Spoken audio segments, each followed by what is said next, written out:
Hello everyone, कैसे हो आप सब। स्वागत करती हूँ एक बार फिर से आप सबका हमारी क्लास के अंदर। तो जैसे कि आपको पता है एग्जाम स्टार्ट हो चुके हैं और इसी एग्जाम सीरीज के अंदर आज हम मैराथन क्लास लेके आए हैं M2 मॉड्यूल की। तो बिना देरी करते हुए, बिना टाइम वेस्ट करते हुए हम सीधा क्लास स्टार्ट करते हैं। इस क्लास के अंदर जो आज क्वेश्चन आए हैं एग्जाम में, मैंने वो भी सारे ऐड ऑन कर रखे हैं और जो आ सकते हैं वो भी। तो इस जो मैराथन क्लास है इसको जो देख के जाएगा वो एक पूरा M2 मॉड्यूल इसके अंदर मैंने डालने की कोशिश करी है। तो बिना देरी करते हुए हम स्टार्ट करते हैं क्लास को। सबसे पहला क्वेश्चन आपको स्क्रीन पे दिखाई दे रहा होगा, angular JS is develop by. जो एंगुलर जेएस इसको किसने डेवलप किया था, उसको डेवलप किया था गूगल के अंदर एम्प्लॉय थे उन्होंने, मिस्को हैवरी नाम था। और कब किया था एंगुलर जेएस को, 2009 के अंदर। फिर गूगल को इन एम्प्लॉय का जो ये कंसेप्ट है एंगुलर जेएस का बहुत ज्यादा अच्छा लगा, तो गूगल ने इसको क्या कर लिया था, उनसे परचेज कर लिया था। अभी करंटली कौन मेंटेन कर रहा है एंगुलर जेएस को, गूगल मेंटेन कर रहा है। कब आई थी, 2009 में। मिस्को हैवरी और एक और इनके फ्रेंड थे, इन्होंने मिलकर एंगुलर जेएस को बनाया था। एंगुलर जेएस किसका फ्रेमवर्क है, जावास्क्रिप्ट का फ्रेमवर्क है। किस लैंग्वेज में बनी हुई है, जावास्क्रिप्ट लैंग्वेज में बनी हुई है। एंगुलर जेएस क्या है, एक फ्रेमवर्क है। कब बना था, 2009 में। अभी कौन मेंटेन कर रहा है, गूगल। क्यों यूज करते हैं, सिंगल पेज वेब एप्लीकेशन बनानी है तो हम एंगुलर जेएस का यूज कर सकते हैं। ये क्वेश्चन कई बार एग्जाम में पूछा गया है, ठीक है। और इससे हम कैसी वेबसाइट बना सकते हैं, डायनेमिक वेबसाइट हम बना सकते हैं। एंगुलर जेएस कहाँ पे स्टार्ट यूज कर सकते हैं, तो एंगुलर जेएस हम फ्रंट एंड पे यूज कर सकते हैं। तो ये एंगुलर जेएस से रिलेटेड क्वेश्चन थे, बाकी और भी आएंगे तो हम डिस्कस करेंगे। अगली है हमारा question, which directive is use to bind an HTML element with Angular JS. एक मोस्ट इंपोर्टेंट क्वेश्चन आप बोल सकते हो, इसको पता नहीं कितनी बार ये एग्जाम में पूछा गया है। तो जब भी बात आए किसकी, बाइंड HTML एलिमेंट को किसके साथ, एंगुलर जावास्क्रिप्ट के साथ, तो हम किसका यूज करेंगे, NG मॉडल का यूज करेंगे। इसके अंदर आपसे टैग भी पूछा जाता है, तो एक तो टैग यूज होता है आपका सेलेक्ट, एक होता है आपका टेक्स्ट एरिया इसके अंदर यूज होता है, और एक इनपुट इसके अंदर यूज होगा। तो ये तीन टैग इसके अंदर यूज करे जाते हैं, किसके अंदर, एंगुलर जेएस के अंदर। तो जहां पे भी ये तीन टैग आपको दिखे तो आपको किसको टिक करना है, एंगुलर जेएस को टिक करना है। अगला क्वेश्चन है, विच डायरेक्टिव बूटस्ट्रैप या फिर initialize an Angular JS application. Angular JS की एप्लीकेशन अगर आपको बनानी है तो सबसे पहली जो डायरेक्टिव हम यूज करेंगे वो कौन सी होगी, NG ऐप होगी। एनजी का मतलब क्या होता है, एनजी का मतलब होता है एंगुलर। और मोस्टली जितनी भी डायरेक्टिव आप एंगुलर जेएस के अंदर देखोगे उन सबके अंदर बाय डिफॉल्ट क्या आपको दिखेगा, एनजी हाइफन, कईयों के आगे आपको ए हाइफन दिखेगा, कईयों के आगे आपको डेटा दिखेगा, बट आपके सिलेबस के अकॉर्डिंग एनजी ही दिखेगा। तो एग्जाम में एनजी से रिलेटेड ही आपके पास क्वेश्चन आएंगे, तो आपको इसी के अकॉर्डिंगली पढ़ना है फिलहाल तो। अगला क्वेश्चन देखो, in Angular JS which directive bind the value of HTML control. देखो वही क्वेश्चन दोबारा से, बट फॉर्मेट चेंज करा गया है इसका। क्या बोल रहा है, bind the value of HTML control. जहां पे भी HTML कंट्रोल की बात आए, इनपुट टैग हो, सेलेक्ट हो, टेक्स्ट एरिया हो, बिना देखे आपको किसको टिक करना है, NG मॉडल को। बहुत बहुत इंपॉर्टेंट क्वेश्चन है ये, तो आप किसको टिक करोगे, NG मॉडल को। अगला क्वेश्चन है, सिंबल पूछा गया है किसका, एक्सप्रेशन का, किसके अंदर, एंगुलर जेएस के अंदर। तो डबल करली ब्रैकेट स्टार्ट करेंगे, डबल करली ब्रैकेट को हम क्लोज कर देंगे, तो करेक्ट आंसर क्या आ जाएगा आपका, सी आ जाएगा। हालांकि ये सारे क्वेश्चन हम कवर कर चुके हैं। अगर आपने मेरी MCQ सीरीज देखी होगी M2 मॉड्यूल की, तो उसके अंदर ये ऑलरेडी सारे क्वेश्चन है।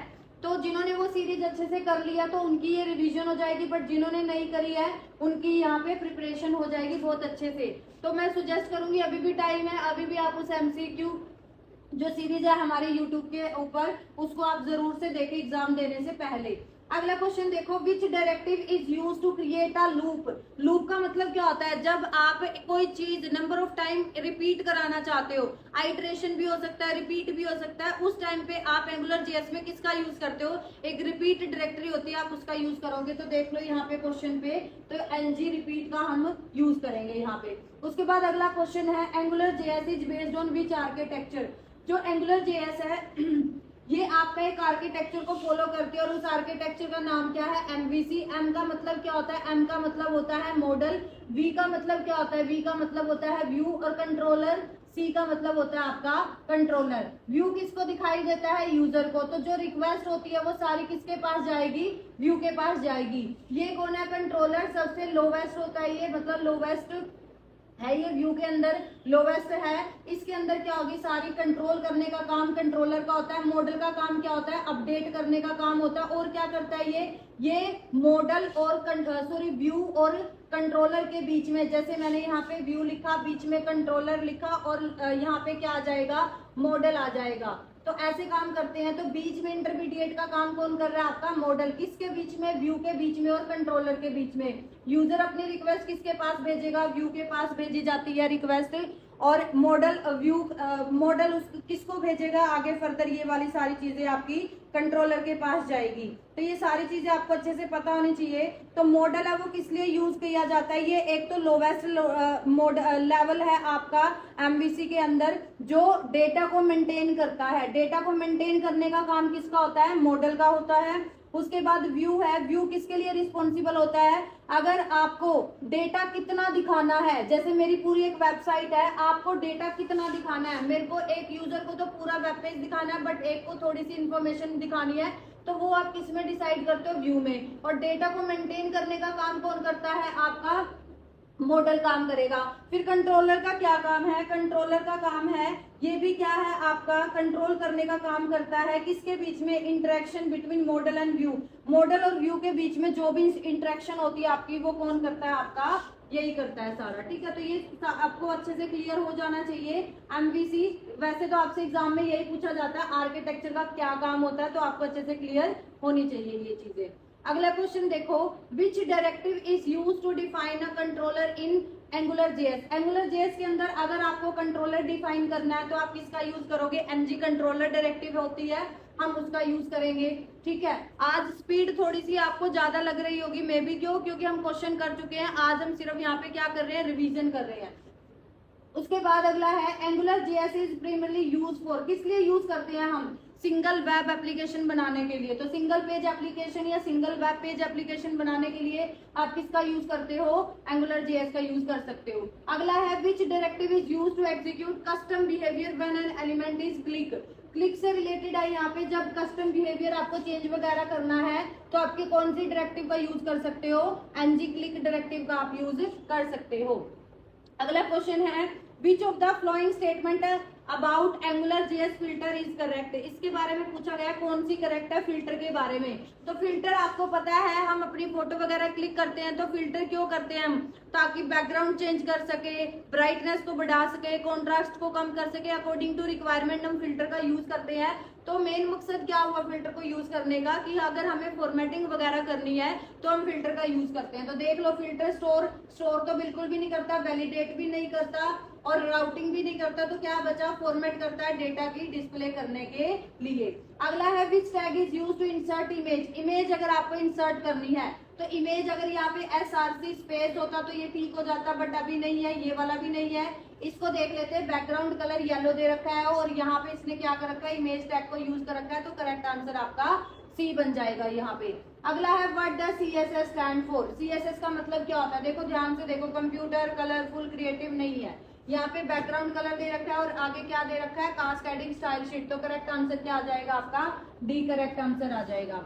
आगे बढ़ते हैं, अगला क्वेश्चन देखो, which HTML tag is used to create hyperlink. अगर आपको हाइपरलिंक क्रिएट करना है तो हमें पता है हम किसका यूज करते हैं, एंकर का। और एट्रीब्यूट कौन सा यूज किया जाता है, एच रेफरेंस।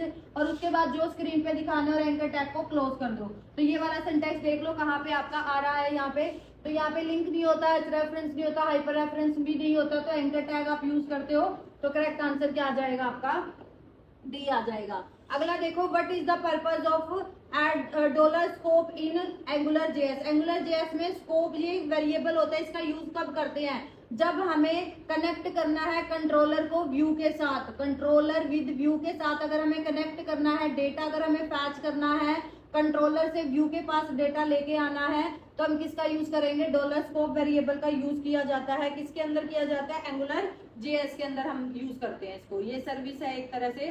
उसके बाद अगला है, which directive is use to conditionally display. Conditionally शब्द यहाँ पे आ गया, अगर आपको नहीं भी आता हो तो कंडीशन किसका यूज करके हम देते हैं, इफ एल्स का यूज करके। तो देख लो यहाँ पे इफ एल्स कहाँ पे यूज कर रखा है, सिर्फ एक ही ऑप्शन में है यहाँ पे, तो यही हमारा करेक्ट आंसर हो जाएगा। अगला क्वेश्चन है, विच डायरेक्टिव हाइड करने का काम कौन सी डायरेक्टिव करती है। तो हाइड करने का एनजी हाइड डायरेक्टिव भी यूज होते हैं। हालांकि आपके सिलेबस में 2-3 ही डायरेक्टिव है, बट हमें उनसे मिलती जुलती डायरेक्टिव को भी पढ़ना पड़ेगा एग्जाम का वो देखते हुए। अगला क्वेश्चन देखो, Angular JS is written in, Angular JS किस लैंग्वेज में लिखी हुई है? जावास्क्रिप्ट के अंदर लिखी हुई है। अगला क्वेश्चन देखते हैं हम। अगला क्वेश्चन है which Angular JS directive handle form validation, form validation कौन सी डायरेक्टिव हैंडल करती है? तो क्या आंसर आ जाएगा? एनजी वैलिड डायरेक्टिव होती है जो फॉर्म वैलिडेशन को हैंडल करने का काम करती है। अगला क्वेश्चन है which filter is use to format and number of currency, currency का अगर आपको फिल्टर चेक करना है तो कौन सा यूज होगा? करेंसी ही यूज किया जाता है फिल्टर। तो सही आंसर क्या आ जाएगा इसका? करेंसी आ जाएगा। अगला है which Angular JS service is use to make HTTP request, HTTP request करना है और आपको सर्विस पूछा गया कौन सी सर्विस का यूज करेंगे, तो कौन सी आ जाएगी? एचटीटीपी के लिए हम एचटीटीपी सर्विस का ही यूज किया जाता है, तो करेक्ट आंसर इसका बी आ जाएगा। अगला क्वेश्चन देखो, the controller function in Angular JS is define using, यहाँ पे फंक्शन की बात करी गई है, कंट्रोलर की बात नहीं करी गई। तो फंक्शन अगर आपको कंट्रोलर का बनाना है तो ऐप डॉट कंट्रोलर नाम का एक फंक्शन है, सी ब्रैकेट यहाँ पे स्टार्ट हो रखी है, हमने जावास्क्रिप्ट में देखे थे जब हमने फंक्शन बनाए थे। तो ये फंक्शन है, अंदर ये क्या कर रखे हैं? पैरामीटर पास कर रखे हैं, तो यही इसका सही करेक्ट सिंटैक्स बनता है, तो ये आपको अच्छे से पता होना चाहिए। अगला क्वेश्चन है angular JS two way binding means, दो तरह की बाइंडिंग, किस क्या मतलब इसका मतलब क्या है? बोथ मॉडल और व्यू अपडेट ईच अदर, अगर व्यू में कुछ चेंज होता है तो मॉडल के पास जाएगा, मॉडल में कुछ चेंज होता है तो वो कहाँ पे दिखेगा? हमारा व्यू के अंदर दिखेगा। और बीच में कौन होता है? इनके कंट्रोलर होता है जो इनकी कनेक्टिविटी कराने का काम करता है। तो ये भी इंपॉर्टेंट क्वेश्चन में से एक है, आपको पता होना चाहिए इन चीजों का। अगला क्वेश्चन देखते हैं हम, which Angular JS object is use to handle routing, अगर राउटिंग हैंडल करनी है तो राउट प्रोवाइडर एक यूज करते हैं हम सर्विस को, तो ये आपको पता होना चाहिए। यहाँ पे आगे क्या लगता है? इनके डॉलर साइन लगेगा। अगला क्वेश्चन है which angular JavaScript feature aloe creating custom HTML element, अगर आपको एचटीएमएल एलिमेंट को, कस्टम का मतलब होता है चेंज करना, ऐसे कोई फीचर अगर आपको अलो करने हैं तो आप किसकी हेल्प से कर सकते हो? कुछ बैकग्राउंड कलर चेंज करना है, साइज छोटा बड़ा अगर आपको करना है तो कस्टम होगी ये सारी चीजें, तो किसके थ्रू कर पाओगे? डायरेक्टिव के थ्रू। अलग अलग डायरेक्टिव है हमारे पास, एनजी मॉडल है, बाइंड है, एक्सप्रेशन है, रिपीट है, बहुत सारी डायरेक्टिव है, इनका यूज करके हम कस्टम कर सकते हैं एलिमेंट को। अगला है in which year HTML first propose, पहले प्रपोज कब करी गई थी? ये 1990 के अंदर ये प्रपोज करी गई थी और 1991 के अंदर इसको डेवलप कर दिया गया था। किसने किया था इसको डेवलप? टिम बर्नर ली ने इसको क्या किया था? डेवलप किया था। टिम बर्नर ली ने और क्या बनाया था? डब्ल्यू ब्राउजर भी बनाया था और डब्ल्यू क्या बनाया था इसने? सर्वर भी बनाया था। सर्वर हालांकि अभी तक चल रहा है, बट जो डब्ल्यू ब्राउजर इसने बनाया था इसका बाद में नाम इसने रीनेम कर दिया गया था और बाद में इसका नाम क्या रखा गया? नेक्सस इसका नाम रखा गया। तो ये बातें आपको अच्छे से क्लियर होनी चाहिए। बढ़ते अपने अगले क्वेश्चन की तरफ। अगला क्वेश्चन है how many column are there in basic grid of W3 CSS, कितनी कॉलम होती है? 12 कॉलम होती है। बहुत बहुत इंपॉर्टेंट क्वेश्चन है, बहुत इजी क्वेश्चन है बट इंपॉर्टेंट क्वेश्चन है। तो कितनी कॉलम होती है? ग्रिड में 12 कॉलम होती है। अगला क्वेश्चन देखो, control shift F, most important question, बहुत बार रिपीट हुआ है। क्या यूज कर, किस लिए यूज करते हैं? फाइल के अंदर कुछ भी फाइंड करना है तो हम इसका यूज करेंगे। अगला क्वेश्चन है in JavaScript dash of the following is not considered error, error नहीं है। कौन सा नहीं है? बहुत रिपीटिंग क्वेश्चन है ये। क्या है? डिवीजन बाय जीरो, कोई एरर नहीं होता जावास्क्रिप्ट के अंदर। अगला क्वेश्चन देखो, presentation of web page, web page की अगर हमें प्रेजेंटेशन करनी है तो किसका यूज करेंगे? तो प्रेजेंटेशन के लिए हम किसका यूज किया जाता है? CSS का। इंटरएक्टिविटी अगर हमें बढ़ानी है, फंक्शनैलिटी अगर हमें बढ़ानी है तो हम जावास्क्रिप्ट का यूज करेंगे। स्ट्रक्चर अगर हमें बनाना है तो हम HTML का यूज करेंगे। फॉर्मेटिंग, फॉर्मेट वगैरह करना है अच्छा हमें तो W3 CSS या CSS का यूज हम कर सकते हैं। आगे अगला क्वेश्चन यही आ गया। देखो, स्ट्रक्चर अगर हमें बनाना है तो किसका यूज करेंगे? HTML का। Ready to use CS, ready to use का मतलब है कि बनी बनाई CSS कौन सी है? हमें पता ही है कौन है वो, W3 CSS है। क्लासेस बनी बनाई है, हमें सिर्फ उनको क्या करना है? यूज करना है। अगला क्वेश्चन देखो, behaviour of web page, web page का बिहेवियर कि कहाँ पे क्या चीजें खुलेगी, बंद होंगी, क्लिक करने पे क्या होगा, तो वो कौन डिफाइन करेगा? जावास्क्रिप्ट डिफाइन करता है। तो करेक्ट आंसर क्या आ जाएगा इसका? जावास्क्रिप्ट। अगला क्वेश्चन देखो, and alternative of JavaScript on window, platform, window platform में जावास्क्रिप्ट का अल्टरनेट कौन है? अगर जावास्क्रिप्ट को हम यूज नहीं करते तो हम किसको यूज कर सकते हैं? वीबी स्क्रिप्ट को, हालांकि ये बिल्कुल अब ना के बराबर यूज होता है। अगला क्वेश्चन है which of the following statement is correct for Angular JS के लिए क्या करेक्ट है? एंगुलर जावास्क्रिप्ट क्या एचटीएमएल का फ्रेमवर्क है? क्या जावा का फ्रेमवर्क है? क्या सीक्वल का फ्रेमवर्क है? नहीं, किसका है? ये जावास्क्रिप्ट का फ्रेमवर्क है। तो Angular JS is a JavaScript framework. अगला देखो HTML page as this could allow a dash attack, किस तरह के अटैक HTML पेज के अंदर हो सकते हैं? तो क्रॉस साइट स्क्रिप्टिंग जो अटैक होते हैं आपके, वो आपके HTML वेब पेज के अंदर हो सकते हैं। जैसे आपने कोई वेब पेज या किसी वेबसाइट पे विजिट करी, वहां पे स्क्रिप्ट लगा रखी है उन्होंने, तो हो सकता है आपके क्लिक से वो वाली स्क्रिप्ट आपके सिस्टम में क्या हो जाए, डाउनलोड हो जाए और आपके सिस्टम को हैक कर सकती है, कुछ भी वो कर सकती है। तो उसको क्या बोलते हैं? क्रॉस साइट स्क्रिप्टिंग इसको बोला जाता है। बेसिक सा क्वेश्चन है बट पता होना चाहिए आपको। अगला क्वेश्चन है consider D statement and choose correct option. Correct option हमें चूज करना है। फाइल फॉर्मेट, ये क्या फाइल फॉर्मेट है? फाइल फॉर्मेट का मतलब है जैसे जब भी हम सेव करते हैं तो सेव एज टाइप पूछा जाता है, तो मतलब कि फॉर्मेट का मतलब टाइप ही होता है। तो MP3 MP4 वेब ये क्या है? फॉर्मेट है, बिल्कुल है। हेडिंग लेवल 1 क्या है? इम्प्लिसिट स्टाइल है, हम उसको अपने तरीके से नहीं कर सकते, वो ऑलरेडी बना बनाया है, ये भी करेक्ट है। Element have no content and are called void. Void का मतलब क्या होता है? वॉइड का मतलब होता है एम्प्टी, आप बोल सकते हो। तो वॉइड एलिमेंट कौन से होते हैं? जिनके अंदर क्या हो, कोई भी कंटेंट ना हो। एम्प्टी वही तो होते हैं। तो सारे ठीक है, तो क्या आ जाएगा इसका? ऑल ऑफ दीज आ जाएगा। अगला क्वेश्चन देखो the CSS property use to bold text. अगर आपको टेक्स्ट को बोल्ड करना है तो कौन सी प्रॉपर्टी यूज करेंगे? फॉन्ट वेट होता है, इसकी दो वैल्यू होती है, एक नॉर्मल होती है और एक बोल्ड होती है। तो यही आपका करेक्ट आंसर। तो देखो मिलते जुलते से क्वेश्चन यहाँ पे ऑप्शंस है, वहां पे जाके कंफ्यूजन हो जाती है, तो इनकी अच्छे से आपको रिवीजन करनी है। बिल्कुल घबराना या पैनिक होने की जरूरत आपको नहीं है। अगला क्वेश्चन है which object is use to store data on the client side in JavaScript. JavaScript में क्लाइंट साइड पे अगर आपको डेटा स्टोर करना है तो आप कुकीज का यूज कर सकते हो, लोकल स्टोरेज का यूज कर सकते हो, सेशन स्टोरेज का यूज कर सकते हो, आप सब चीजों का यूज कर सकते हो, डिपेंड ऑन योर रिक्वायरमेंट। जैसे हम बहुत बार किसी वेबसाइट पे जाते हैं तो cookie wants to collect your data, ऐसा कुछ ऑप्शंस आता है, तो वहां पे कुकीज यूज होती है। कई जगह आपको देखा होगा, जैसे मेनली बैंकिंग वगैरह में हम एंटर करते हैं, तो अगर हम कुछ टाइम तक उसमें कुछ भी वो नहीं कर रहे, मूवमेंट नहीं कर रहे, तो ऑटोमेटिकली हम लॉग आउट हो जाते हैं, तो वहां पे सेशन का यूज किया जाता है। और ऐसे ही लोकल स्टोरेज का भी यूज किया जाता है। आपके ब्राउजर में बहुत सारी इंफॉर्मेशन, जिस भी वेबसाइट में आपने विजिट करा है, बहुत सारी वेबसाइट डेटा आपका ब्राउजर के अंदर ही स्टोर किया जाता है, उसको लोकल स्टोरेज के नाम से भी जाना जाता है। अगला क्वेश्चन है which directive is use to include an external JavaScript. External JavaScript अगर आपको आपकी फाइल के अंदर ऐड करनी है तो किसका यूज करोगे? ng इंक्लूड डायरेक्टिव का हम वहां पे यूज करेंगे। अगला क्वेश्चन है select correct statement for JavaScript. JavaScript के लिए हमें यहाँ पे देखना है use in server side only. Only आ गया, अगर होता यूज इन सर्वर साइड तो ये ठीक होता, बट ओनली नहीं है, ये सर्वर साइड पे भी यूज होती है और फ्रंट एंड पे भी यूज होती है, दोनों पे होती है। यूज इन क्लाइंट साइड ओनली नहीं, ऐसा भी नहीं है कि क्लाइंट साइड पे यूज होगी।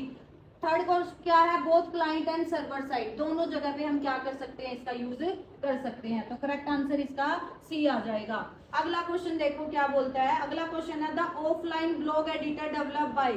ऑफलाइन ब्लॉग किसने डेवलप किया था? तो विंडो लाइव राइटर ने ऑफलाइन ब्लॉग को क्या किया था? इन्वेंट किया था।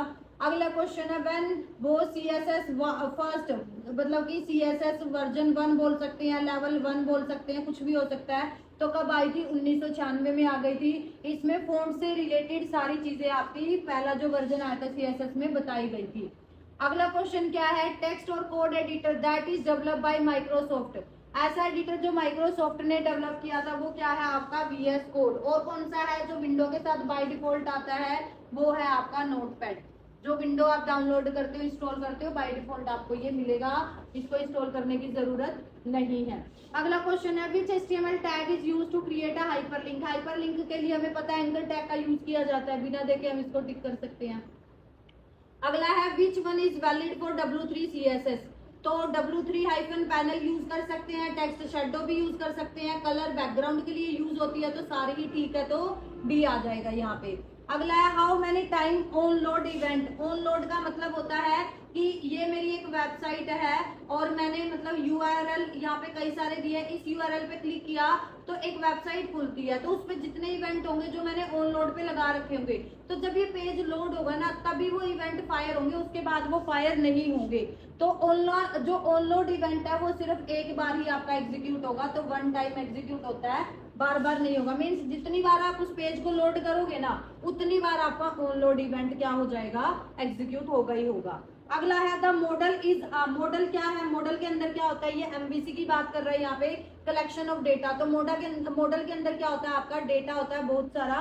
अगला क्वेश्चन है which of the following is a popular front end framework for building user interface in JavaScript. JavaScript के बारे में पूछा गया और फ्रेमवर्क के बारे में पूछा गया। तो जावास्क्रिप्ट का फ्रेमवर्क हमें पता ही है कौन है, जो फ्रंट एंड पे यूज होता है, एंगुलर हम यूज करते हैं। अगला क्वेश्चन है W3 CSS double x large, ये किस चीज की क्लास है, टेक्स्ट के साइज को इंक्रीज अगर आपको करना है, मतलब टेक्स्ट साइज अगर आपको इंक्रीज करना है तो उसके लिए हम यूज करते हैं। तो इसकी वैल्यू कितनी होती है 32, और एक्स की रेंज में लेके आए तो मैक्सिमम एक्स कितना होगा हमारा, ट्रिपल एक्स लार्ज होता है। और सबसे बड़ा फॉन्ट का साइज उसकी क्लास क्या यूज करते हैं हम, W3 जम्बो, W3 ट्रिपल एक्स लार्ज, और सबसे लार्ज होता है आपका जंबो, और सबसे छोटा होता है आपका कौन सा, tiny, TINY, W3 tiny class सबसे स्मॉलेस्ट साइज के लिए हम यूज करते हैं।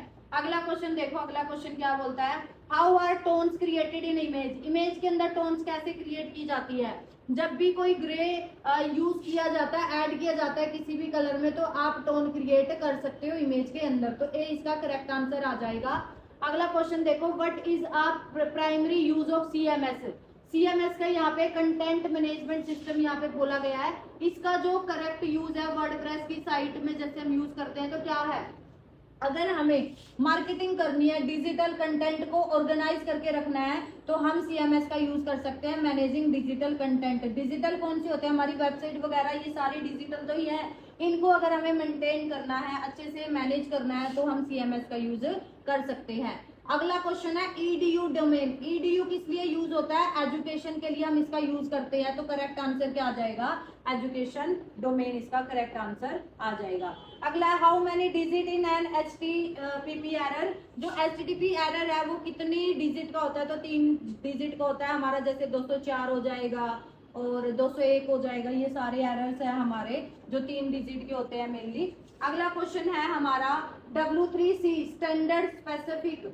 The method for creating and manipulating audio video content on WW पे ऑडियो वीडियो कंटेंट को आपको क्या करना है, क्रिएट करना है, मैनिपुलेट करना है, तो किसका यूज किया जाता है, मीडिया सोर्स एक्सटेंशन का हम क्या करते हैं, यूज कर सकते हैं। ऑडियो वीडियो कंटेंट अगर हमें क्या करना है, क्रिएट या फिर वो मैनिपुलेट करना है। अगला क्वेश्चन है in JavaScript dash function is used to add an event listener, अगर आपको जावास्क्रिप्ट के अंदर इवेंट लिस्नर को ऐड करना है तो आप किसका यूज करोगे, ऐड इवेंट लिस्नर फंक्शन होता है, आप इसी का क्या करोगे, आप यूज करोगे। उसके बाद लिसन फॉर इवेंट, ये सारे नहीं होते हमारे, तो करेक्ट आंसर आपका ए आ जाएगा। अगला है फोटोशॉप किसने डेवलप करी थी, तो थॉमस और जॉन नोल ने आपकी फोटोशॉप को क्या किया था, डेवलप किया था। तो ये भी इंपॉर्टेंट क्वेश्चन बनता है, इसका आपको पता होना चाहिए अच्छे से। नेक्स्ट क्वेश्चन है which of the following is video format, तो वीडियो फॉर्मेट MP5 नहीं होता, WBR भी नहीं होता, बट WebM आपका वीडियो फॉर्मेट होता है, तो करेक्ट आंसर आपका बी आ जाएगा। अगला क्वेश्चन है which tag is use with JavaScript, JavaScript के साथ हम कैनवस को यूज कर सकते हैं, तो करेक्ट आंसर इसका ए आ जाएगा, कैनवस। अगला है Twitter on switch framework, framework जो ट्विटर ने क्या किया है, यूज वगैरह कर रहा है, तो वो कौन सा आपका बूटस्ट्रैप इसने यूज किया है। डोमेन ये क्या है आपका 4 बार y और x यूज कर रखा है .gy, क्या है ऐसा कोई डोमेन होता है, तो इसको हम क्या बोलते हैं, नन ऑफ द अबव, ना ये जेनरिक है, ना ये इनवर्स है, ना ये किसी कंट्री से रिलेटेड है, तो इनमें से कुछ भी नहीं आपका आएगा। कंट्री से रिलेटेड जैसे किसी के आगे इंडिया US ऐसा कुछ लिखा हो तो वो कंट्री से रिलेटेड होता है। जनरी का मतलब जैसे आपका EDU वगैरह हो गए, ये सारे आपके जनरी हो जाएंगे सारे। अगला क्वेश्चन है how many section tool are there in Photoshop, Photoshop के अंदर कितने सिलेक्शन टूल है, तो कितने हैं टोटल आपके 7 सिलेक्शन टूल है आपके, 1 बाय 1 हम उनको देख भी लेंगे। फोटोशॉप के क्वेश्चन स्टार्ट हो गए आपके। नेम ऑफ CSS फ्रेमवर्क, तो CSS फ्रेमवर्क के बहुत सारे, ऐसा नहीं है कि W3 CSS ही एक इकलौता फ्रेमवर्क है CSS का, नहीं, कई सारे हैं, जैसे बुलमा भी है, सिमेंटिक UI भी है, टेलविंड भी है, ये सारे आपके CSS के क्या है, फ्रेमवर्क है। अगला है ईमेल सेंडिंग। अगर आपको ईमेल सेंड करनी है तो प्रोटोकॉल पूछा गया है, तो सेंड करने के लिए हम SMTP का यूज करते हैं, और रिसीव अगर हमें करनी है तो हम किसका यूज करेंगे, POP v3 का, POP वर्जन 3, ये रिसीव करने के लिए, और SMTP सेंड करने के लिए यूज करेंगे। अगला क्वेश्चन है in which language was Adobe Firefox written. जो एडोब फायरवर्क्स है ये किस लैंग्वेज में लिखा गया है, तो पाइथन लैंग्वेज के अंदर आपका लिखा गया है। फोटोशॉप की एक्सटेंशन यहाँ पे पूछी गई है, तो यहाँ पे फोटोशॉप की एक्सटेंशन क्या है, फोटोशॉप डॉक्यूमेंट PSD इसकी एक्सटेंशन होती है। बेसिक क्वेश्चन है बट क्वेश्चन पूछा जा सकता है ये। अगला क्वेश्चन है which directive is used to provide a list of option in drop down. Drop down में अगर आपको चाहिए एलिमेंट आपके देखनी है तो आप ऑप्शन का यूज कर सकते हो, NG ऑप्शन यहाँ पे यूज होगा। अगला है which Angular JS version introduce dependency injection. Dependency injection कौन से वर्जन में आपका आ गया था, तो 1.0 में आपका डिपेंडेंसी आ गया था। अगला क्वेश्चन है which of the following is not a valid angular JS directive. इनमें से कौन सी नहीं है, NG मॉडल भी है आपकी, NG बाइंड आएगा यहाँ पे, HTML नहीं आएगा, तो NG मॉडल भी है, बाइंड भी है, इनिशियलाइज भी है, बट NG CSS नाम की कोई डायरेक्टिव आपकी नहीं होती। अगला angular JS is best suit, किसके लिए यूज होती है ये, तो सिंगल वेब एप्लीकेशन बनाने के लिए हम इसका यूज कर सकते हैं। तो dynamic single page web app के लिए, तो डायनामिक जब हमें बनानी है तो हम एंगुलर JS का यूज कर सकते हैं सिंगल पेज की ऐप के लिए। अगला क्वेश्चन है NG डिसेबल। डिसेबल का मतलब क्या होता है कि एक तो होता है इनेबल, इनेबल का मतलब हम चाहते हैं वो चीज करना, एक होता है डिसेबल की मैं नहीं चाहती, तो डिसेबल की वैल्यू यहाँ पे क्या कर दी, ट्रू कर दी। इसका मतलब क्या है, डिसेबल कर देगा ये एलिमेंट को। उसके बाद अगला क्वेश्चन देखो, अगला क्वेश्चन क्या है, एंगुलर JS फिल्टर। फिल्टर का आर यूज इन, कहाँ पे यूज होते हैं, तो व्यू ओनली में हम फिल्टर को यूज करेंगे, ना कंट्रोलर में यूज करते हैं ना मॉडल में यूज करते हैं। कहाँ पे करते हैं, व्यू में। क्यों करते हैं, क्योंकि आपको पता है व्यू के साथ ही यूजर क्या करता है, इंटरेक्शन करता है। जैसे मैंने पहले भी अभी बताया था MVC, और यूजर की कनेक्टिविटी किसके साथ होती है आपकी, सॉरी व्यू के साथ होती है यूजर की कनेक्टिविटी। तो फिल्टर वगैरह जब अगर हम लगाएंगे तो किसके साथ कनेक्टिविटी होगी हमारी, व्यू के साथ, तो कॉमन सी बात है, तो व्यू ओनली आ जाएगा इसका। Which directive is use to include HTML template in Angular JS। HTML के बने बनाए टेम्पलेट्स अगर आपको एंगुलर JS के अंदर एड ऑन करने हैं तो हम NG व्यू का यूज करेंगे उसको एड ऑन करने के लिए। अगला क्वेश्चन है which property set the background colour of an element. किसी एलिमेंट का बैकग्राउंड कलर चेंज करना है तो हम किसका यूज करेंगे, बैकग्राउंड हाइफन कलर का यूज करेंगे। देखो यहाँ पे प्रॉपर्टी का यूज कर रखा है, अगर प्रॉपर्टी यूज ना होता सेट द बैकग्राउंड कलर तो आप BG कलर भी लगा सकते। कई बच्चे यहाँ पे सोचते होंगे BG कलर लगाएं या बैकग्राउंड कलर, तो एट्रीब्यूट है ये, तो ये आपका मोस्टली CSS को ज्यादा प्रेफरेंस देनी है। अगर HTML लिख रखा है तो आपको HTML के एट्रीब्यूट यूज करने हैं, अदरवाइज आप किसका यूज करोगे, CSS के एट्रीब्यूट को सिलेक्ट करोगे अगर ऐसा कुछ क्वेश्चन आपके सामने आता है तो। अगला है which of these is not a CSS position value. Position value पता है आपको कौन सी होती है, फिक्स होती है, एब्सोल्यूट होती है, रिलेटिव होती है, स्टिकी होती है, बट फ्लोट आपकी कोई पोजीशन नहीं होती। फ्लोट की आपकी 3 वैल्यू होती है, एक होती है राइट, एक होती है लेफ्ट, और एक होती है आपकी क्लियर, और एक होती है नन जो बाय डिफॉल्ट होती है। राइट का मतलब है आप कंटेंट को राइट में ले आओगे और जो कंटेंट आपका इधर दिखेगा, और जिसपे आपने फ्लोट राइट लगाया है वो यहाँ पे। लेफ्ट में करोगे तो वो आपका लेफ्ट में आ जाएगा और इसके इधर आप क्या कर सकते हो, ये सारा कंटेंट। और क्लियर का मतलब है ये सारी चीजें आपकी क्लियर हो जाएगी, नॉर्मल फ्लो जैसे आपका चलता है ऐसे आपका चलेगा ये, ठीक है। तो फ्लोट लेफ्ट राइट करने के लिए बेसिकली यूज किया जाता है आपका। अगला क्वेश्चन है आपका यहाँ पे,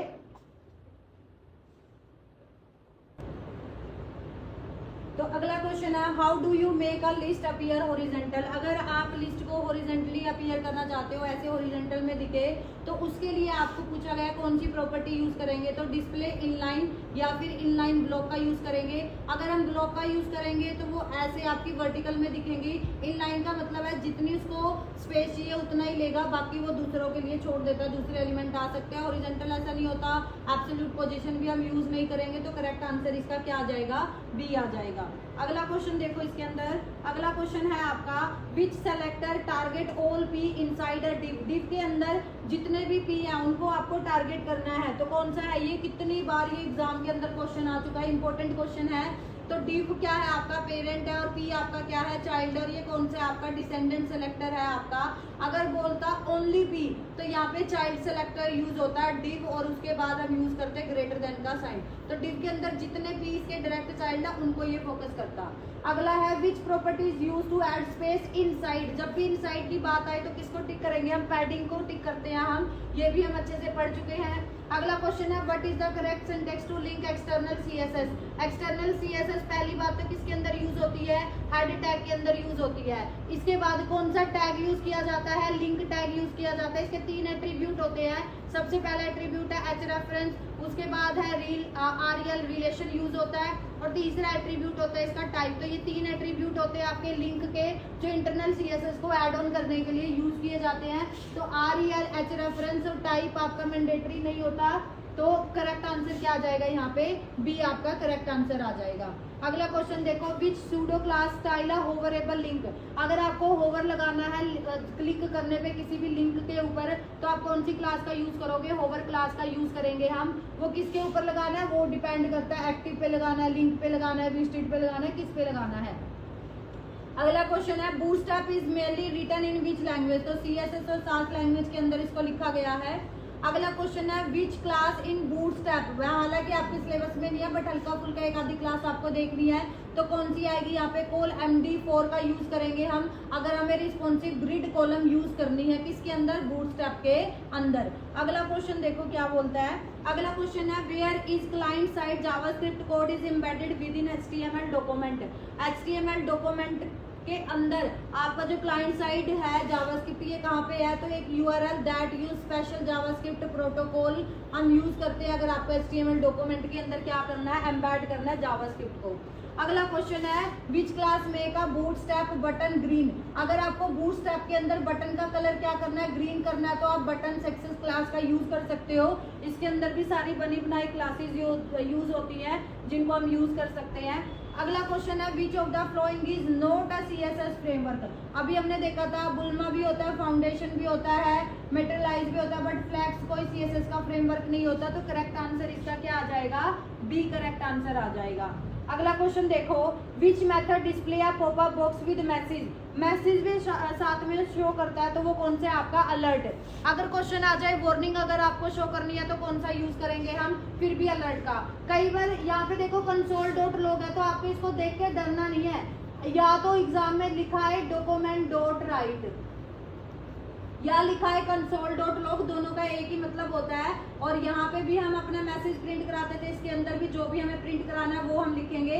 तो console.log का मतलब भी आपका अगर आपको कुछ प्रिंट वगैरह करना है तो आप इसका यूज कर सकते हो। तो आपको देख के इसको घबराना नहीं है, बिकॉज आपके क्वेश्चन में मोस्टली यही दिखेगा आपको console.log का। तो document.write की जगह आप इसके जूम करके चल सकते हो।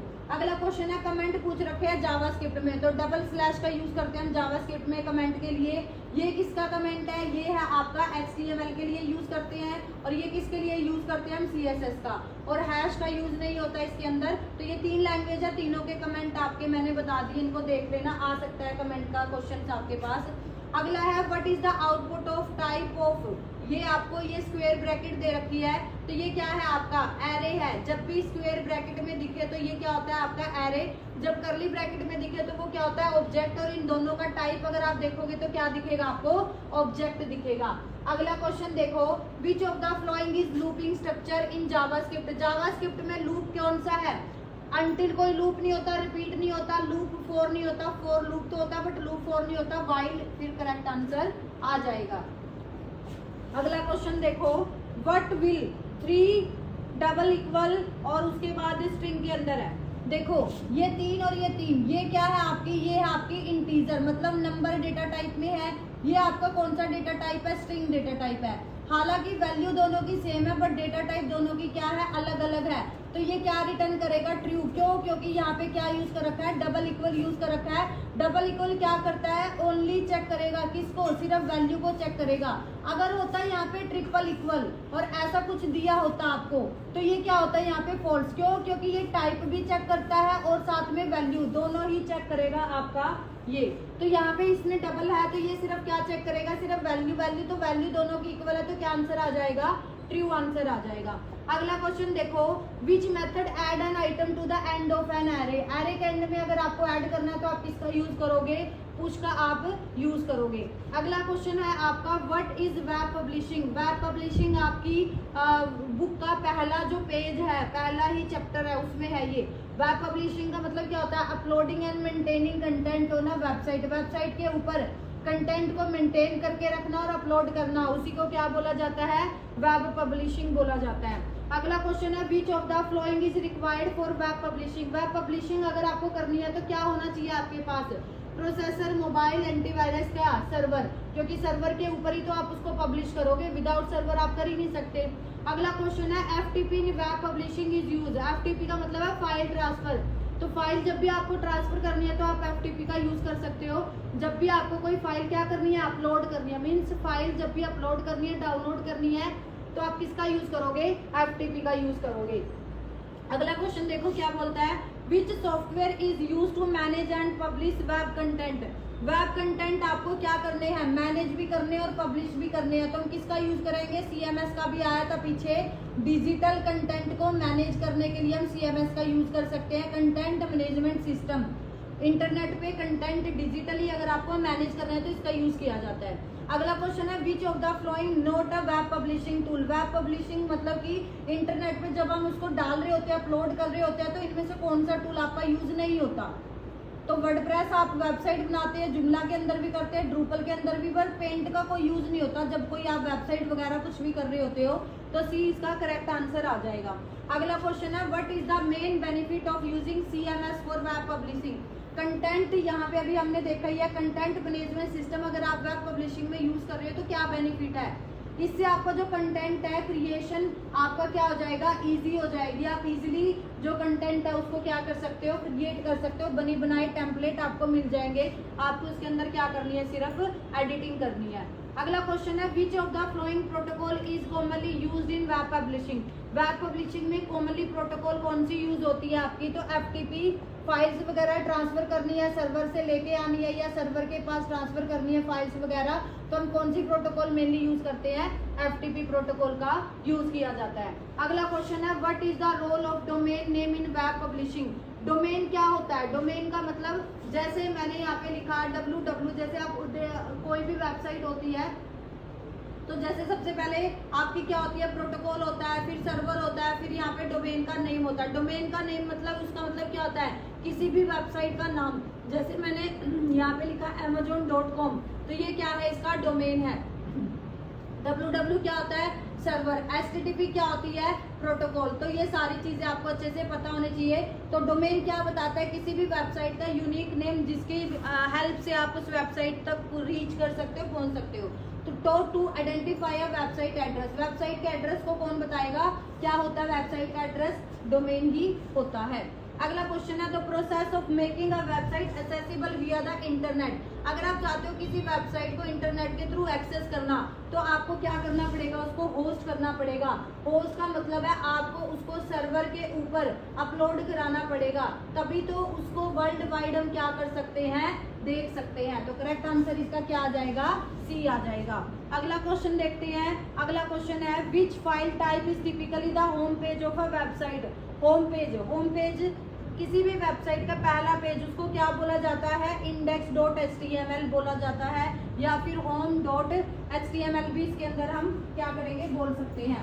अगला क्वेश्चन है, what is the shortcut for free transform. 2 minute wait करना भाई एक बार।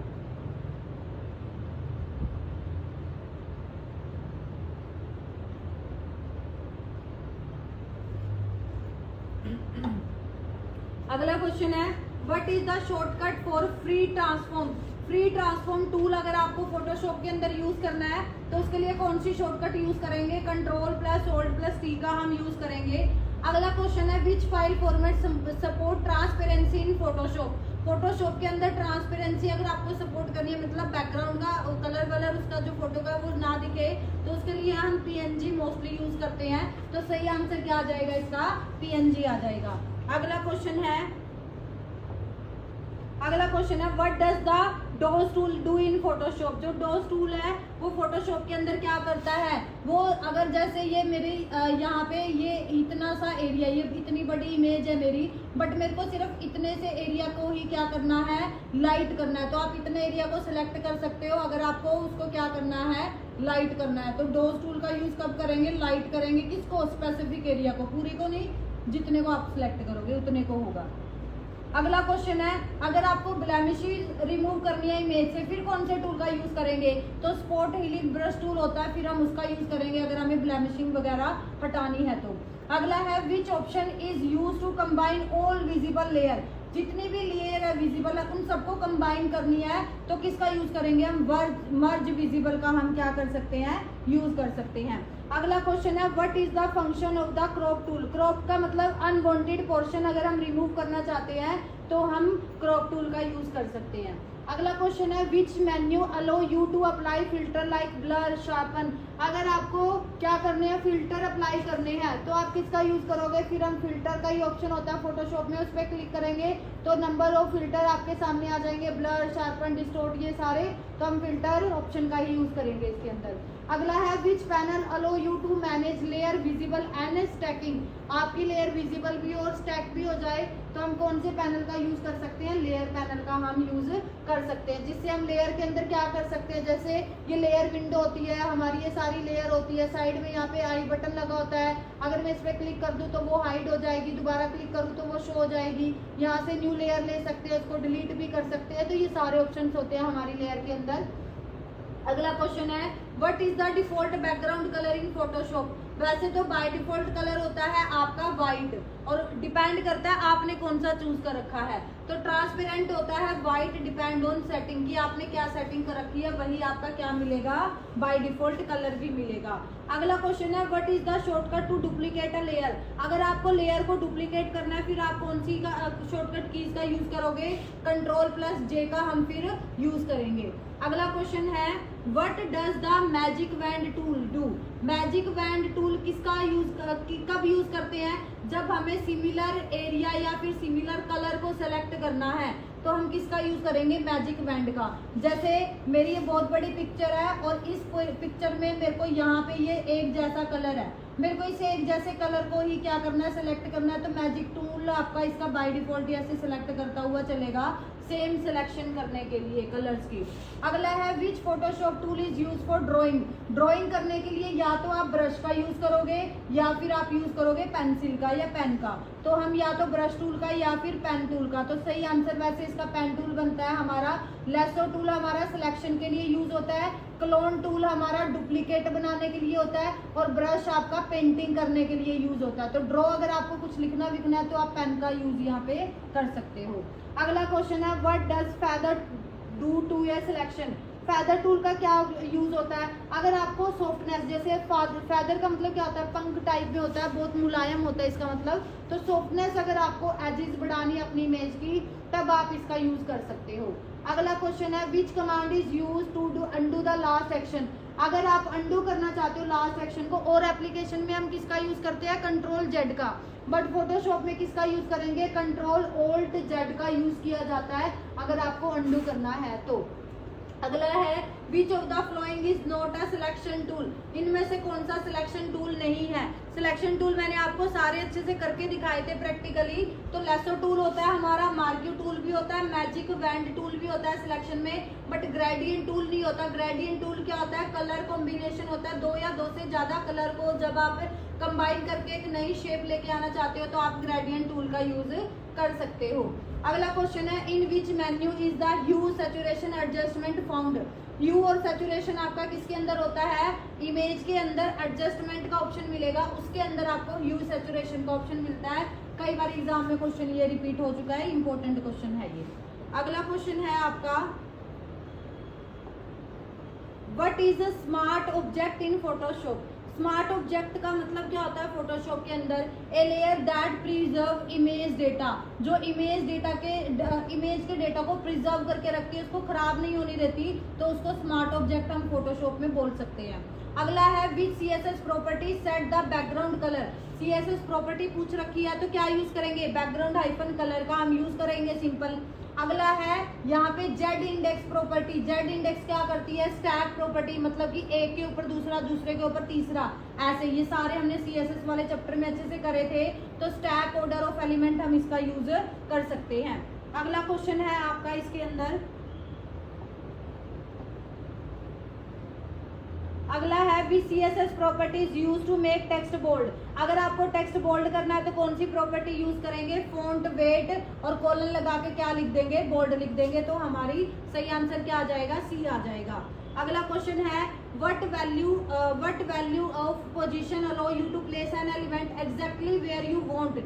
जहां पे आप चाहते हो एग्जैक्टली वहीं पे वो आपकी पोजीशन आ जाए एलिमेंट की, तो आप किसका यूज करोगे, एब्सोल्यूट का हम वहां पे यूज करेंगे।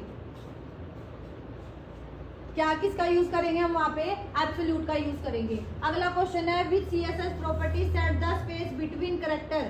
जैसे एक ये हो गया और ये एक ही हो गया, इन दोनों के बीच में, जैसे मैंने ए और एल, इन दोनों के बीच में स्पेस देना, कैरेक्टर के बीच में स्पेस देना है, तो हम किसका यूज करते हैं, लेटर स्पेसिंग का हम यूज करेंगे। अगला क्वेश्चन है which value of the display property make an element disappear but occupy space. मतलब कि वो एलिमेंट तो आपका विजिबल नहीं है बट वो स्पेस उसने अभी भी ले रखा है, तो कौन सी प्रॉपर्टी वहां पे यूज हो रखी होगी, तो विजिबिलिटी हिडन। आपका जो एलिमेंट है वो तो है अवेलेबल है स्क्रीन पे बट वो विजिबल नहीं है, हाइड कर रखा है, तो विजिबिलिटी हिडन कर रखी है उसकी। अगला है the float property is used, या तो लेफ्ट में या राइट में लेके जाने के लिए बेसिकली हम फ्लोट का यूज किया जाता है। तो पोजीशन एलिमेंट हॉरिजॉन्टली, मतलब लेफ्ट और राइट आपके क्या होते हैं, हॉरिजॉन्टल में ही होते हैं, तो करेक्ट आंसर क्या आ जाएगा आपका, बी आ जाएगा। उसके बाद है what does the overflow property. Overflow property का क्या यूज होता है, जब आपका जो कंटेंट है अगर वो बॉक्स से बाहर आ जाए, ओवरफ्लो करे, तो आपकी ओवरफ्लो प्रॉपर्टी आप यूज कर सकते हो। इसकी वैल्यू होती है ऑटो, स्क्रॉल और ओवरफ्लो, ये सारी वैल्यू होती है। बाय डिफॉल्ट जो पोजीशन की वैल्यू होती है वो क्या होती है आपकी, static. Transparency, which property set how much of the content is visible, कितना कंटेंट आपका विजिबल हो, ट्रांसपेरेंसी से रिलेटेड है, तो आप किसका यूज करोगे यहाँ पे, ओपेसिटी का यूज करोगे। अगला है the box shadow property in CSS. Box shadow के लिए आप किसका यूज करोगे, बॉक्स शेडो का, और ये क्या कर देगा, बॉक्स के अराउंड एक शेडो क्रिएट कर देगा। यहाँ पे क्या है, apply shadow around element, element के अराउंड क्या आ जाएगी, शेडो आ जाएगी। अगला क्वेश्चन देखो what does the border radius property. Radius property मतलब ये क्या कर देगी, ऐसे राउंड कर देगी आपके बॉर्डर को, कॉर्नर को यहाँ से राउंड करने का काम करेगी। तो rounded the corner of element, element के कॉर्नर को क्या कर देगी, ये राउंड कर देगी यहाँ से। अगला क्वेश्चन है आपका यहाँ पे, अगला क्वेश्चन देखते हैं हम।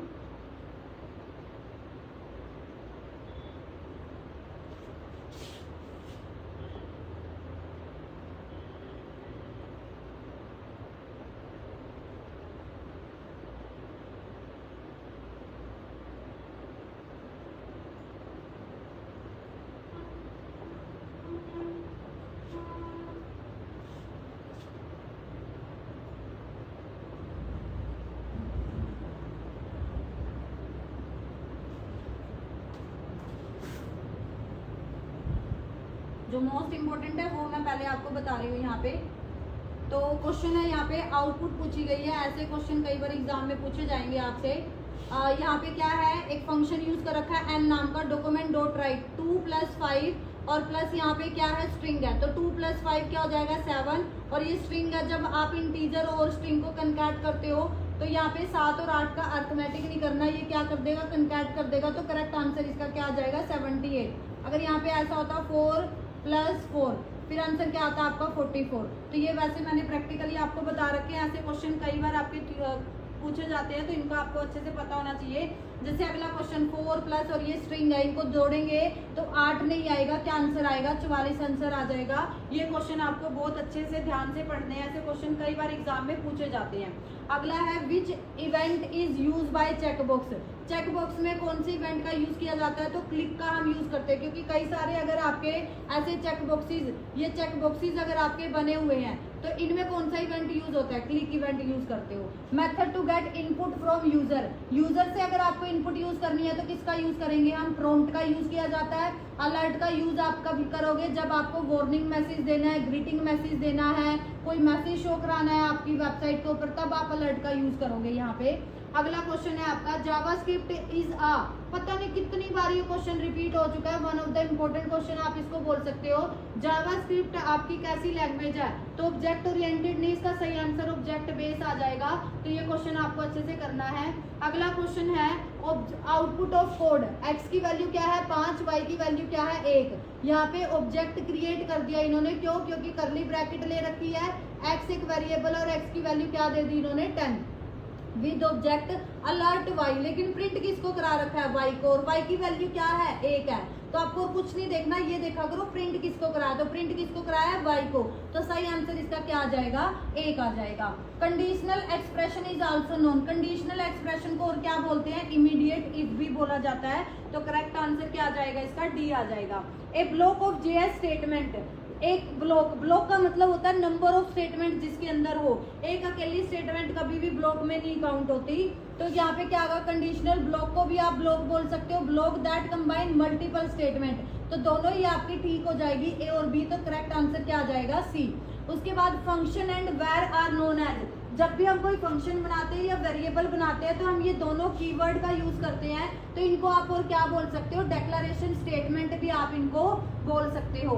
अगला क्वेश्चन देखो, अगला क्वेश्चन क्या बोलता है, आउटपुट पूछ रखी है, काउंट की वैल्यू क्या दे रखी है 0, तो क्या 0 लेस देन है 10 से, बिल्कुल है। कहाँ तक चलेगा ये 9 तक चलेगा यहाँ पे, मतलब कि इनके यहाँ पे काउंट प्लस 1 1, तो यहाँ पे क्या है ये 10 रहेगा, क्या 10 बराबर छोटा है 10 से, नहीं, तो ये कहाँ तक चलेगा काउंट की वैल्यू आपकी 9 तक चलेगी, क्यों, क्योंकि 9 छोटा है 10 से, बट क्या 10 छोटा है 10 से, नहीं, तो ये वैल्यू कहाँ से कहाँ तक चलेगी, काउंट की वैल्यू क्या है 0 और कहाँ तक चलेगी 9 तक। तो पूछ देखते हैं अभी इसने पूछ क्या रखा है इसके अंदर, तो यहाँ पे अगला हम बढ़ते हैं, काउंट प्लस प्लस कर रखा है, तो यहाँ पे पूछ रखी है वैल्यू कंसोल डॉट काउंट, तो काउंट की वैल्यू इन्होंने प्रिंट करा रखी है, तो 0 से 9 तक की वैल्यू आपकी यहाँ पे आ जाएगी। अगला भी यहाँ पे ऐसा ही है, x की वैल्यू क्या है 8 है, और क्या x बराबर यहाँ पे डबल इक्वल का यूज कर रखा है, तो डबल इक्वल क्या चेक करेगा 8 बराबर है डबल इक्वल, ये दोनों क्या करता है सिर्फ वैल्यू को चेक करता है, टाइप को चेक नहीं करेगा, हालांकि टाइप दोनों का सेम है। अगर तो ये क्या है सेम है तो 9 प्रिंट हो जाएगा, अदरवाइज क्या हो जाएगा x, और x की वैल्यू क्या है 8 है, तो ये दोनों आपके क्या है इक्वल नहीं है, तो कंडीशन क्या होगी फॉल्स, तो ये इसके अंदर एंट्री नहीं मिलेगी।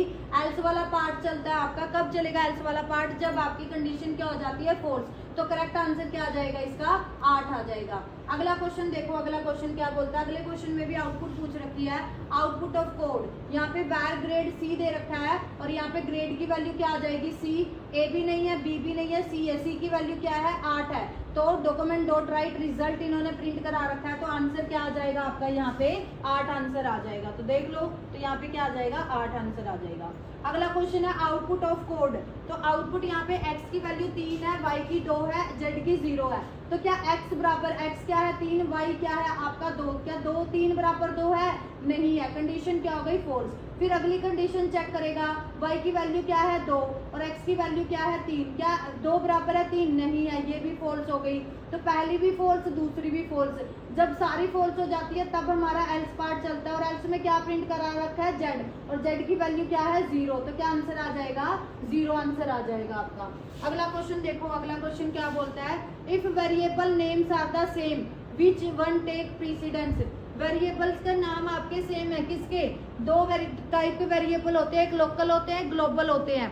लोकल वेरिएबल कौन से होते हैं, जैसे मैंने यहाँ पे फंक्शन बनाया, फंक्शन कीवर्ड यूज किया मैंने, हेलो नाम का फंक्शन बना दिया मैंने, इसके बाद यहाँ पे मैंने एक वेरिएबल बना लिया h नाम का, ठीक है, और इसके अंदर मैंने डॉक्यूमेंट डॉट राइट, या फिर आपने कुछ भी यहाँ पे h इज इक्वल टू मैंने यहाँ पे हेलो किया, और डॉक्यूमेंट डॉट राइट मैंने यहाँ पे h को ही प्रिंट करा लिया, और एक मैंने h बाहर ले रखा है, और इसको मैंने यहाँ पे वैल्यू दे रखी है वर्ल्ड की, और इस फंक्शन से बाहर मैंने डॉक्यूमेंट डॉट राइट में किसको प्रिंट करा दिया h को। तो ये पूछना चाहता है प्रीसीडेंस मतलब पहले कौन एग्जीक्यूट होता है, तो प्रीसीडेंस जो हाई होगी वो आपकी लोकल की होगी। लोकल कौन से होते हैं, जो फंक्शन के अंदर होंगे वो लोकल, और जो फंक्शन से बाहर होते हैं वो क्या होते हैं आपके ग्लोबल। और ग्लोबल कब तक चलेंगे, पूरे प्रोग्राम में इनका फ्लो रहता है, बट आपके जो लोकल वेरिएबल है जहां तक ये फंक्शन है वहीं तक इनकी लाइफ है।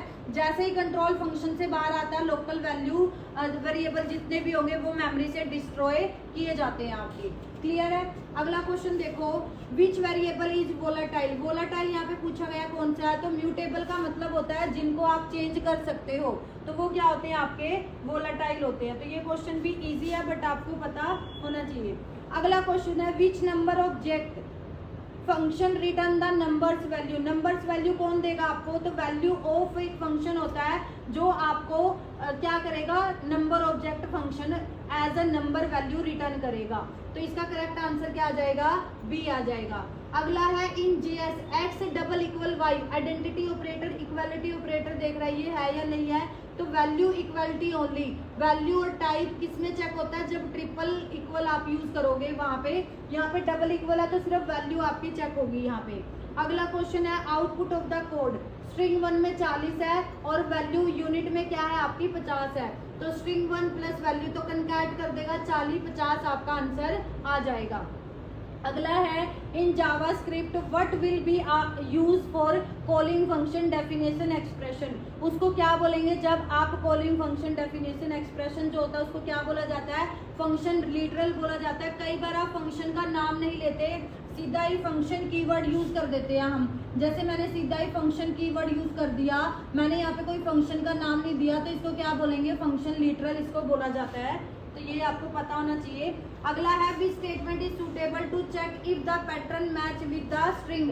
स्ट्रिंग के साथ मैच हो रहा है या नहीं, तो कौन सा एक्सप्रेशन या पैटर्न हम यूज करेंगे, तो टेक्स्ट इज इक्वल टू, हम यहाँ पे किसका यूज कर सकते हैं, पैटर्न का, वो हम चेक करेंगे। अलग अलग तरह के पैटर्न हम यूज करते हैं इसके अंदर, डिपेंड ऑन हमारी रिक्वायरमेंट। अगला क्वेश्चन है, architectural pattern of Angular JS. जैसा कि स्टार्टिंग में मैंने बताया था, कौन सा आर्किटेक्चर हम यूज करते हैं, एमवीसी मॉडल व्यू कंट्रोलर का यूज किया जाता है एंगुलर जीएस के अंदर। बहुत सारी प्रोग्रामिंग लैंग्वेज है जिनके अंदर एमवीसी आर्किटेक्चर का यूज किया जाता है, जिनमें से एंगुलर जीएस आपकी एक है। अगला क्वेश्चन है, module created through Angular JS function is called. जो एंगुलर जीएस के अंदर मॉड्यूल क्रिएट किए जाते हैं उनको और आप क्या बोल सकते हो, यहाँ पे module created through angular JS function, उनको क्या बोला जाएगा, एंगुलर मॉड्यूल बोला जाएगा, जो भी आप एंगुलर जेएस के थ्रू क्रिएट करोगे। अगला है, विच perfect for Angular JS. Angular JS किसके लिए परफेक्ट है, जब आपको सिंगल पेज एप्लीकेशन बनानी है तब आप किसका यूज कर सकते हो, एंगुलर जेएस का आप यूज कर सकते हो। अगला क्वेश्चन है, which functionality of Angular JS Angular controller is use. Controller की जरूरत कब पड़ती है, Angular controller is use for controlling data. Means आपको मेंटेन करना है, डेटा को अपडेट वगैरह करना है, तब आप किसका यूज करोगे, कंट्रोलर का यूज करोगे। डिस्प्ले कराने के लिए हम व्यू का यूज किया जाता है। तो करेक्ट आंसर क्या आ जाएगा इसका, कंट्रोलिंग के लिए। अगला है, which directive is use to bind the application data in Angular JS.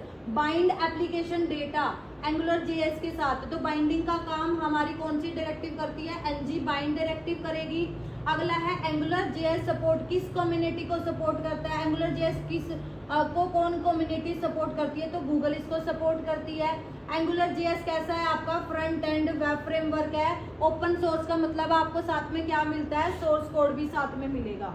अगला क्वेश्चन है, angular JS is which type of framework. कैसा फ्रेमवर्क है एंगुलर जेएस आपका, जावास्क्रिप्ट का। क्यों, क्योंकि जावास्क्रिप्ट के ऊपर ही आपका एंगुलर जेएस बेस्ड है। अगला क्वेश्चन है, the syntax to create a module in Angular JS. अगर आपको एंगुलर जेएस के अंदर क्या क्रिएट करना है, मॉड्यूल क्रिएट करना है, तो आप क्या करोगे, यहाँ पे बाहर मॉड्यूल का नाम, जैसे कोई वेरिएबल ले लोगे, मॉड्यूल का नाम, फिर उसके बाद जो भी आप ऐप क्रिएट कर रही हो उसका नाम, और यहाँ पे आप क्या दिखाते हो, फंक्शन डिपेंडेंसी। ये जो स्क्वायर ब्रैकेट है ये फंक्शन डिपेंडेंसी, अगर कोई मॉड्यूल आपका डिपेंड करता है तो ब्रैकेट के अंदर आप उसको लिख सकते हो। अगला है, which is use to call a JavaScript code. JavaScript code, अगर आपको कोड कॉल करना है तो हम फंक्शन मेथड, दोनों का मतलब सेम ही होता है, तो दोनों में से आप किसी का भी यूज कर सकते हो अगर आपको ये कॉल करने हैं तो।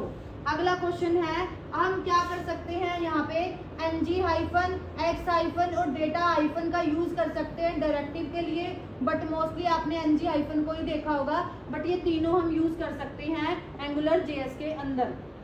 अगला क्वेश्चन है, the syntax for writing angular JS expression. Angular JS expression अगर आपको लिखने हैं, क्वेश्चन आ चुका है, हम किसका यूज करते हैं, डबल करली ब्रैकेट ओपन और बंद। उसके बाद JavaScript use which scoping type, कौन से स्कोप को यूज करता है, तो ये लेक्सिकल स्कोप को यूज करता है आपका जावास्क्रिप्ट। अगला एंगुलर जेएस को किसने डेवलप किया था, तो बिस्को हैवरी ने किया था।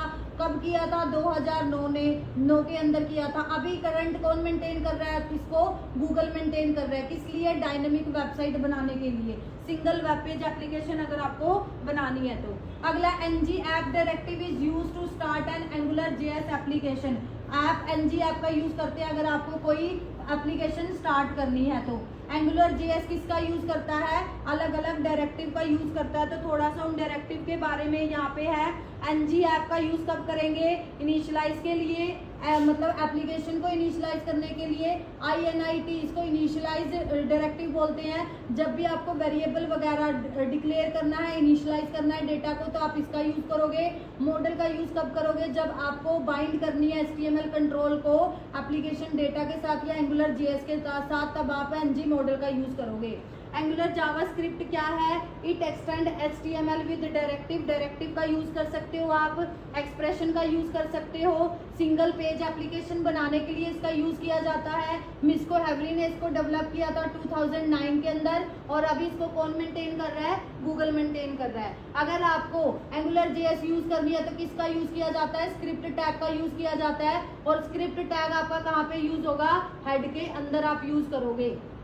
एंगुलर एक्सप्रेशन आपके किस में लिखे जाते हैं, करली डबल करली ब्रैकेट के अंदर। और इसकी जगह पे आप और कौन सी डायरेक्टिव का यूज कर सकते हो, ng बाइंड का। या तो आप एक्सप्रेशन का यूज कर लो या फिर आप ng बाइंड का यूज कर लो, दोनों का सेम ही आउटपुट आएगी। उसके बाद मॉड्यूल क्या डिफाइन करते हैं, डिफाइन एप्लीकेशन को डिफाइन करने के लिए मॉड्यूल का यूज किया जाता है। अगर आपको मॉड्यूल क्रिएट करने हैं तो एंगुलर डॉट मॉड्यूल करके आप इसको क्रिएट कर सकते हो। Controller are added using ng controller. अगर आपको मॉड्यूल के अंदर कंट्रोलर को ऐड करने हैं तो कौन सी डायरेक्टिव के थ्रू हम ऐड करेंगे, ng कंट्रोलर के थ्रू हम ऐड कर सकते हैं। मॉड्यूल क्या होता है, जब एक बहुत बड़ी प्रॉब्लम है उसको छोटे छोटे पार्ट में डिवाइड करना, उसको क्या बोलते हैं, मॉड्यूल। और एंगुलर जेएस में सारा काम किसके ऊपर किया जाता है, मॉड्यूल के ऊपर किया जाता है। अगला है एंगुलर जेएस स्कोप। स्कोप क्या होता है, act as binding between HTML और जावास्क्रिप्ट। जावास्क्रिप्ट और HTML के अंदर बाइंडिंग का काम कौन करता है, स्कोप करता है। Scope is accessible in both view और कंट्रोलर, दोनों के अंदर आप क्या कर सकते हो, स्कोप को यूज कर सकते हो, एक्सेस कर सकते हो। और स्कोप में क्या वैल्यू कैसे पास करोगे, डॉलर स्कोप एक वेरिएबल होता है, इसके थ्रू आप व्यू और कंट्रोलर में क्या कर सकते हो, वैल्यू पास कर सकते हो। तो एक ये छोटे से क्वेश्चन थे, थोड़े बहुत इंपॉर्टेंट, ये आपको पता होने चाहिए। अगला है angular JS filter transform data like. तो ये सारे के सारे फिल्टर हैं। क्वेश्चन कई बार एग्जाम में पूछा गया है कि इनमें से कौन सा फिल्टर है, इनमें से कौन सा फिल्टर नहीं है। तो फिल्टर आपके ये सारे मैंने यहाँ पे बता रखे हैं, जैसे currency, date filter, lower case, number, order by, upper case. सिर्फ यही एंगुलर जेएस में फिल्टर है, इसके अलावा कोई भी फिल्टर नहीं है। अगर ऑप्शन में आते हैं तो आप टिक कर सकते हो, अदरवाइज आप बोल सकते हो कि ये फिल्टर आपका नहीं है। जैसे करेंसी का यूज फॉर्मेट है, number of currency format. Currency का फॉर्मेट अगर करना है तो करेंसी का यूज किया जाता है। डेट का लिए डेट का filter, select A subset of item from an array, तो ये फिल्टर से रिलेटेड थी। लोअर केस के लिए लोअर केस का, नंबर के लिए नंबर का, नंबर टू स्ट्रिंग में अगर आपको कन्वर्ट करना है तो नंबर का यूज किया जाता है। ऑर्डर में असेंडिंग डिसेंडिंग में करना है तो ऑर्डर बाय का यूज किया जाता है। अगर आपको स्ट्रिंग को अपर केस में कन्वर्ट करना है तो अपर केस फॉर्मेट आपका यूज किया जाता है। तो ये सारे फिल्टर थे, आपको पता होना चाहिए इनके बारे में। उसके बाद थोड़ा सा हल्का सा देती हूँ मैं, क्योंकि लास्ट टाइम ये क्वेश्चन आया था इंट्रानेट और इंटरनेट के बारे में। इंटरनेट क्या होता है, वर्ल्ड वाइड जो हम यूज कर रहे हैं, पब्लिकली जिसको हम यूज कर सकते हैं, वो क्या है आपका इंटरनेट है। तो जो इंटरनेट है उसकी एक्सेस क्या होती है, पब्लिकली आप कर सकते हो। इंट्रानेट क्या होता है आपका, प्राइवेट होता है। जैसे मैंने अपने घर पे अगर इंटरनेट लगाया है तो वो मैं मेरे पर्सनल यूज के लिए यूज करूंगी, तो वो क्या है आपका इंट्रानेट है। एक्स्ट्रा नेट क्या होता है, सेमी प्राइवेट होता है आपका। इसमें क्या है, जैसे मेरी दो कंपनी है, एक मेरी यहाँ पे है, एक मेरी 10 किलोमीटर दूर है, उन दोनों में मैं इंटरनेट कनेक्टिविटी सेम कराना चाहती हूँ, तो वहां पे मैं किसका यूज कर सकती हूँ, एक्स्ट्रा नेट का यूज कर सकती हूँ। इंटरनेट को हर कोई यूज कर सकता है, इंटरनेट को वही मेंबर यूज करोगे जिनके पास उनका पासवर्ड है। जैसे आपके घर में आपने वाईफाई यूज कर रखा है, तो वो क्या है, आपका इंटरनेट है, प्राइवेट होता है, इसको हर कोई यूज नहीं कर सकता। उसके बाद है group of closely related firm, जो उसके साथ क्लोजली रिलेटेड है कंपनी के साथ, सिर्फ वही उसको क्या कर सकते हैं, यूज कर सकते हैं। इंटरनेट में जो इन्फॉर्मेशन होती है वो फ्रेगमेंट मतलब टुकड़ों में होती है। इसमें क्या होती है, प्रोपैरिटी होती है, मतलब कुछ टाइम बाद आप इसको क्या कर सकते हो, यूज कर सकते हो, ऐसे सीधे ही आप उसको नहीं देख सकते। Shared in closely trusted held circle, सिर्फ उन्हीं के साथ शेयर कर सकते हो जिसके आप ऊपर आप क्या कर सकते हो, ट्रस्ट कर सकते हो। तो इंटरनेट क्या है, प्राइवेट है, इंटरनेट क्या है आपका, पब्लिक है, और एक्स्ट्रानेट सेमी प्राइवेट है, मतलब कुछ पब्लिकली भी आप यूज कर सकते हो, प्राइवेट, दोनों का मिक्सचर आपका क्या है, एक्स्ट्रानेट है।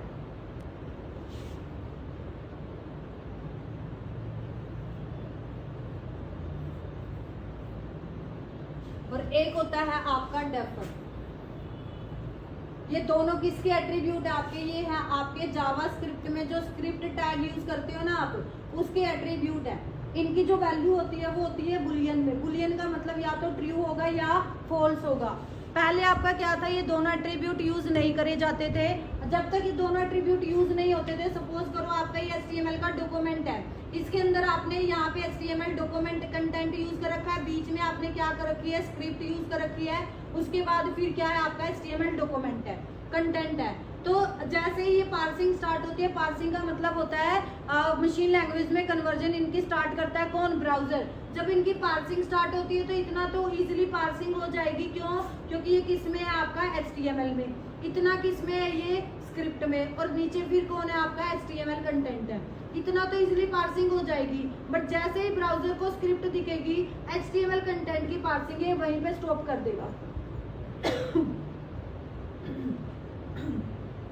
और नेटवर्क से क्या करेगा, फिर इस स्क्रिप्ट को फैच करना स्टार्ट करेगा। जब तक ये स्क्रिप्ट पूरी नेटवर्क से फैच होके नहीं आती और इसकी पार्सिंग कंप्लीट नहीं होती, तब तक ये वाला कंटेंट आपका क्या होगा, पार्स नहीं होगा। अगर पार्स नहीं होगा तो इसकी आउटपुट आपको स्क्रीन पे नहीं दिखाई देगी। पहले पार्सिंग होती है, उसके बाद वो स्क्रीन पे हमें विजिबल होता है। तो जब तक हमने ये दोनों एट्रीब्यूट नहीं आए थे, तो आपकी जो स्पीड थी एक्सेस की, वो क्या थी, बहुत स्लो हो गई थी। क्यों, क्योंकि जैसे स्क्रिप्ट आपकी एनकाउंटर होती थी, ब्राउजर को दिख जाती थी, वो नेटवर्क से उसको फैच करना स्टार्ट कर देता था, और जब तक वो फैच नहीं होती और पार्स नहीं होती, तब तक वो HTML कंटेंट को आगे पार्सिंग करता ही नहीं था, जिससे स्पीड बहुत ज्यादा स्लो हो गई थी। तो इसका सोल्यूशन निकाला गया, ये दो एट्रीब्यूट को लेके आए गए, एक आपका एसिंक और दूसरा आपका डेफर।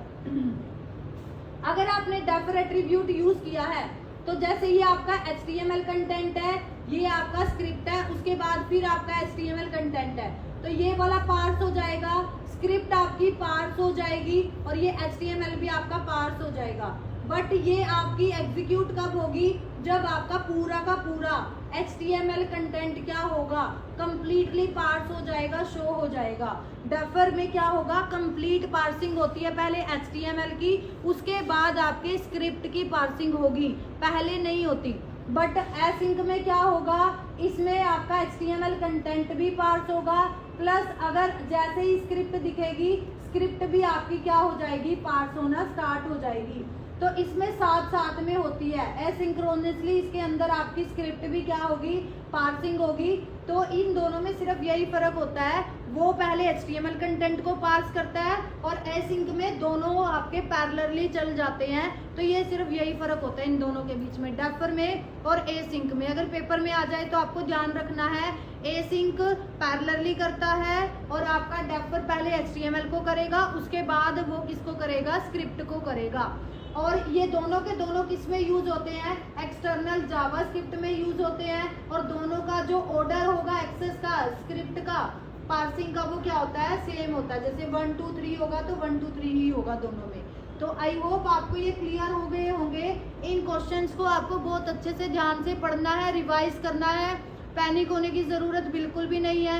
अगर आपको सपोज करो कोई क्वेश्चन नहीं आता एग्जाम के अंदर तो उसको ध्यान से पढ़ो, 2 से 3 बार आपको उसको पढ़ना है, ऑप्शन को अच्छे से एनालाइज करो। अगर मैच इट में आए हैं, सपोज करो मैच इट में आए हैं, 4 ऑप्शन दिए होते हैं और 4 यहाँ पे ऑप्शन दिए जाते हैं आपके, तो आप उनमें से क्या करो, एक आता है तो ऑप्शन में देखो वो किसके अंदर है। अगर आपको 2 भी आते होंगे ना तो भी आपकी बात बन जाएगी, ऐसी बात नहीं है। बट थोड़ा सा पेशेंस से आपको क्वेश्चंस पढ़ने हैं, ऑप्शन पढ़ने हैं, उसके बाद ही उनको टिक करना है। आपकी बार तो 10 सेकंड का टाइम बाउंड है, तो इतना टाइम बाउंड भी नहीं है। बट मैं यही सजेशन दूंगी आपको, साथ के साथ क्वेश्चन करते हुए चले आगे, ये ना सोचे कि हम लास्ट में इसको अटेम्प्ट कर लेंगे, क्योंकि कई बार क्या होता है हम भूल भी जाते हैं और कई बार हमारे पास टाइम भी नहीं बचता। तो साथ के साथ उसको कंप्लीट करते हुए आपको चलना है।